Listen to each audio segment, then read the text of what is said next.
दोस्तों, आज हम बात करेंगे इंडियन स्टॉक मार्केट की super exciting news and updates के बारे में। आज का दिन बहुत ही हिस्टोरिक रहा है क्योंकि लास्ट 8 दिन से जो मार्केट दबाव में और नीचे चल रहा था, फाइनली मार्केट के अभी सॉलिड बाउंस बैक किया है। आरबीआई पॉलिसी का अनाउंसमेंट भी आया है और मार्केट ने उसको थम्स अप भी दिया है।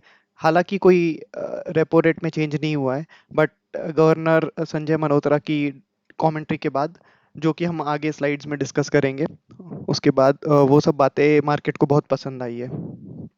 तो चलिए डिटेल में देखते हैं आज का मार्केट में क्या क्या लेटेस्ट खबरें हैं। दोस्तों, आज इंडियन स्टॉक मार्केट में फिनोमिनल कमबैक रहा है, जैसे कि मैंने आपको पहले ही बताया है।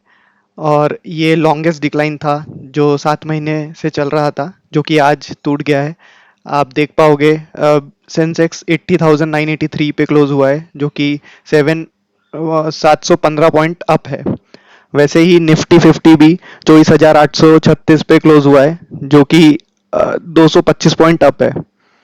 और बैंक निफ्टी 55,000 क्रॉस किया है, क्योंकि बैंकिंग रिलेटेड बहुत सारी न्यूज़ गवर्नर साहब ने अपने पॉलिसी चेंज में बताई है, जो कि हम आगे स्लाइड्स में डिस्कस करेंगे। उसके वजह से 1.3% का गेन हुआ है बैंक निफ्टी को। चलिए आरबीआई पॉलिसी के बारे में थोड़ा डिस्कस करते हैं। जैसे कि मैंने आपको पहले ही बताया, रेपो रेट कोई चेंज नहीं हुआ है, वो वैसा का वैसा ही 5.5% पे ही रहा है। हालांकि उससे कोई फर्क नहीं पड़ा मार्केट को।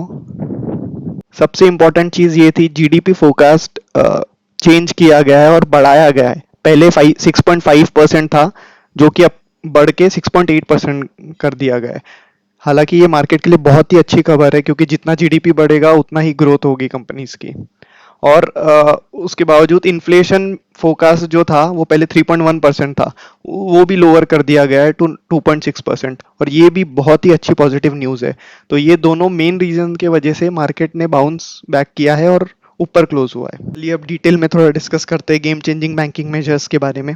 पहला जो हुआ है वो लोन अगेंस्ट शेयर। इसका ये मतलब है कि इंडिविजुअल लिमिट जो थी पहले 10 लाख की थी, उसको बढ़ा के अब 20 लाख कर दिया गया है। सेकंड, आईपीओ फाइनेंसिंग लिमिट भी रेस कर दी गई है। जो पहले आईपीओ फाइनेंसिंग लिमिट थी वो 1 करोड़ थी, अब वो बढ़ा के 5 करोड़ पर इंडिविजुअल कर दिया गया है। कैपिटल मार्केट एक्सपोजर नॉर्म को रिलैक्स कर दिया गया है। इसका ये मतलब हुआ है कि बैंक ज़्यादा फंड उठा सकते हैं मार्केट से। इसके बाद इंफ्रास्ट्रक्चर लेंडिंग भी बूस्ट कर दी गई है, जिसकी वजह से risk weight reduce from NBC infrastructure projects. और फिर लास्ट है यूसीबी की licensing, liberation from new urban cooperative banks. Governor के की कमेंट्स क्या रहे इस सब चीज़ों पे, चलिए उसको एक समराइज कर लेते हैं। लो इन्फ्लेशन रेट रहेगा, जैसे कि आपको मैंने पहले की स्लाइड्स में बताया। उससे क्या होगा कि मॉनेटरी पॉलिसी का ईजिंग रहेगा। इसका ये भी संकेत हो सकता है कि आगे जाके और रेट कट्स हो सकते हैं। जीएसटी बेनिफिट और टैरिफ का इम्पैक्ट जो कि है वो, उसको आरबीआई गवर्नर क्लोजली मॉनिटर कर रहे हैं और उसके हिसाब से फिर एक्शन लिया जाएगा। आगे जाके एक और रेट कट हो सकता है पॉसिबली, अगर सब सिचुएशन अच्छी रही उसके हिसाब से और डेटा को रीड करने के हिसाब से। चलिए सेक्टोरल परफॉर्मेंस देखते हैं। निफ्टी मीडिया स्टार परफॉर्मर रहा आज, तो 3.8% का गेन रहा है और बिगेस्ट सेक्टोरल विनर बन के उभरा है। उसके बाद फिर बैंकिंग और फाइनेंशियल सर्विसेज, जो कि 1.3% ऊपर है। आरबीआई का जो अभी मेजर्स लिया गया है उसका direct impact banking and financial sector को हुआ है। उसके बाद फार्मा, रियलिटी, ऑटो और आईटी इंडस्ट्रीज, जैसे कि आप स्लाइड में देख पा रहे हैं। स्पेसिफिक बात करें तो आज टाटा मोटर सबसे ज़्यादा तेजी के साथ उभर के आया है, जो कि 5.56% ऊपर है, क्योंकि आज से ही डीमर्जर होने वाला है और डेट अनाउंसमेंट अक्टूबर 14 से सीवी बिजनेस का दे दिया गया है, जो कि सेपरेट होने वाला है।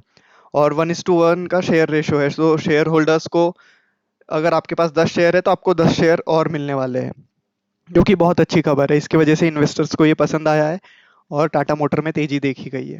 भी बिजनेस जैसे कि ये अलग होने वाला है नॉर्मल बिजनेस से, तो उसको सेपरेटली लिस्ट कर दिया जाएगा नवंबर में। इसके बाद श्रीराम फाइनेंस, क्योंकि एनबीएफसी से स्पेस में आज आरबीआई पॉलिसीज का जो अपडेट रहा है उसका सीधा असर इसको पड़ा है। उसके बाद कोटक महिंद्रा बैंक जो ऊपर है आज 3.76% ट्रेंड। ये जूडियो जैसी कंपनी, क्योंकि रिटेल कंजम्पशन भी बढ़ने वाला है, फेस्टिवल सीजन आगे आने वाला है इंडिया में, उसकी वजह से ट्रेंड ने भी एक अच्छा ग्रोथ दिखाया है। उसके बाद अदानी इंटरप्राइजेस। और टॉप लूजर्स में आज रहे बजाज फाइनेंस। हालांकि एनबीएफसी की पॉजिटिव खबर होने के बाद भी आज प्रॉफिट बुकिंग देखी गई है। ये एसबीआई एसबीआई आज डाउन रहा, क्योंकि पीएसयू बैंक ने ये सब रैली में पार्टिसिपेट नहीं किया है, प्राइवेट बैंक की रैली में।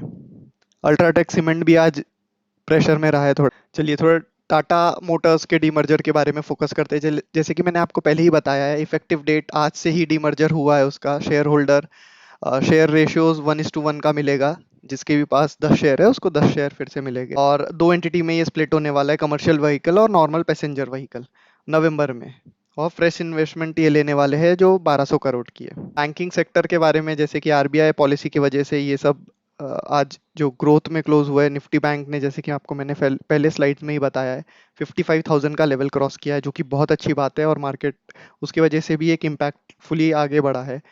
और आईसीआईसीआई बैंक का, जैसे कि आप देख देख पा रहे होगे, 2.1% ऊपर है। एचडीएफसी बैंक भी 1.8% ऊपर है। Axis bank and Kotak Mahindra bank, ये सब आरबीआई मेजर्स के वजह से ही ऊपर है, जैसे कि मैंने आपको पहले वाली स्लाइड में पूरा डिटेल में बताया है। ग्लोबल मार्केट के बारे में थोड़ा डिस्कस करते हैं। यूएस मार्केट ट्यूसडे को पॉजिटिव में क्लोज हुआ है, तो उसका थोड़ा सा असर इंडियन मार्केट में दिखा है। और इंडियन रुपी भी 9 पैसा ऊपर है, हालांकि ज़्यादा कोई डिफरेंस नहीं बना। और सबसे इम्पोर्टेंट, क्रूड ऑयल डिक्लाइन हुआ है, जो कि 1.4% डिक्लाइन है और 67 बैरल पे आ गया है। ये इंडिया के लिए बहुत ही अच्छी खबर है, क्योंकि अपन बहुत सारा ऑयल बाहर से इंपोर्ट करते हैं और हम पेमेंट उसकी डॉलर में करते हैं। तो जितना क्रूड ऑयल नीचे रहेगा, उतना इंडियन इकोनॉमी और इंडिया के लिए बहुत अच्छी खबर है ये। अभी नेक्स्ट वीक के क्या प्लान्स और क्या की इंपॉर्टेंट पॉइंट्स है वो डिस्कस करते हैं। कल सबसे इंपॉर्टेंट Q2 के ऑटो के सेल्स आने वाले हैं, तो मैं उसके लिए भी एक सेपरेट वीडियो बना दूंगा, आप वो डिटेल्स में देख सकते हो। टाटा मोटर्स अक्टूबर 14 को इक्विटी रिकॉर्ड डेट है उसका। नवंबर में कमर्शियल व्हीकल की सेपरेट लिस्टिंग होने वाली है। और एफआईआई फ्लोज का कंटिन्यूएशन अभी हो रहा है मार्केट में। फेस्टिवल कंजम्पशन, जो अपना इंडिया का इंटरनल कंजम्पशन है, वो भी थोड़ा बढ़ेगा, क्योंकि अभी फेस्टिवल सीजन चालू होने वाला है। ये सब आज का इम्पोर्टेंट लेटेस्ट न्यूज़ अपडेट्स रहा है। अगर आपको ये वीडियो पसंद आ रहा है तो प्लीज़ लाइक करिए, सब्सक्राइब करिए और आपके दोस्तों के साथ शेयर करिए।